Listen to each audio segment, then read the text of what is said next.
don't really know what to make of this, but I thought I would report it anyway, um, because it seems important to make note of.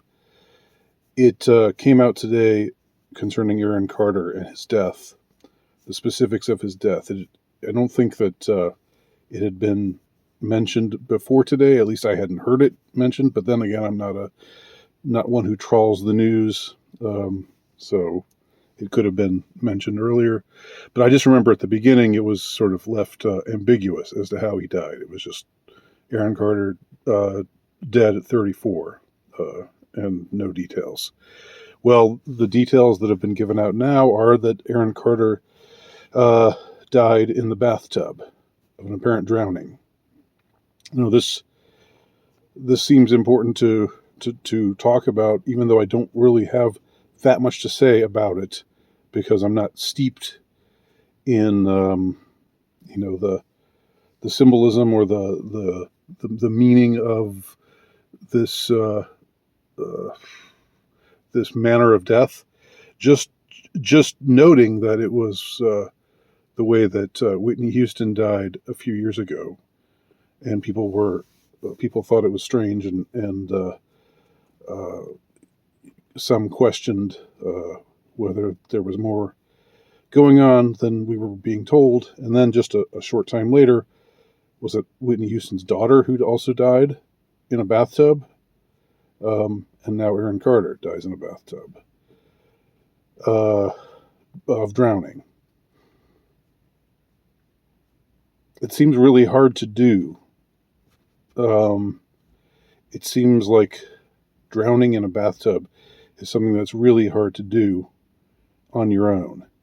Uh, you know, unless you're drugged, right? Unless you fall asleep, you know, you lose consciousness, and then your head sinks beneath the water, and you don't, you're so out of it that you don't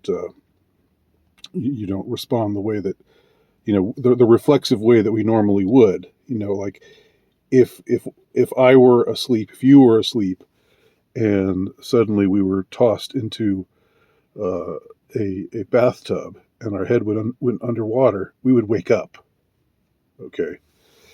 Um, so so yeah, the OS, the official story, will no doubt be drugs. They found drugs in his system, even though, according to his own testimony, he's been clean for 5 years. Uh, and of course, the last tweet he ever wrote, the tweet that he wrote just before uh, drowning in his own bathtub solitarily, was a tweet that he wrote to Kanye West, saying, "Kanye, my man, let's talk." Or Kanye, let's talk man to man. That was the last tweet he ever wrote. And finally, even though I don't know anything about Aaron Carter's music, uh, uh, um, I do think it's interesting that, and I'm not really that familiar with the whole scene that he was a part of. Um, I mean, I remember the Backstreet Boys from the late '90s and uh, early thousands, early aughts, and know that he was a brother of one of them who had a solo thing going, but I don't remember much at all about him. But it's very strange and very interesting to me that he's on his Twitter page. Who is he dressed up as? The Joker. He's got Joker makeup on his Twitter page. What does that mean? I don't know, but it's evocative, isn't it? All these things taken together certainly evoke uh, some kind of response, some kind of it definitely hits you in a way that makes you think. Um, Dead in bathtub, uh, similar death to other mysterious celebrity deaths. Uh, you know, wanted to talk to Kanye West man to man, and finally he seemed to be enamored of the Joker. A representation, at least in the movie Joker.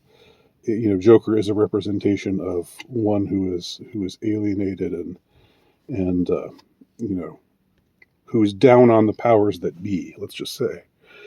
So a representation of rebellion. All those are evocative, and I'm not the one to tell you what any of this means. And if you're just going to say it was just accidental, or he was drugged, or he drugged himself, he was high, he couldn't get off the drugs, even though he claimed otherwise, and that's it. There's nothing more to it than that. Just leave it alone, Andy. Stop entertaining all these weird conspiracy theories. Stop broadcasting misinformation. If that's your response, fine. But I do think these things are just worth noting, and I have noted them. So you're welcome.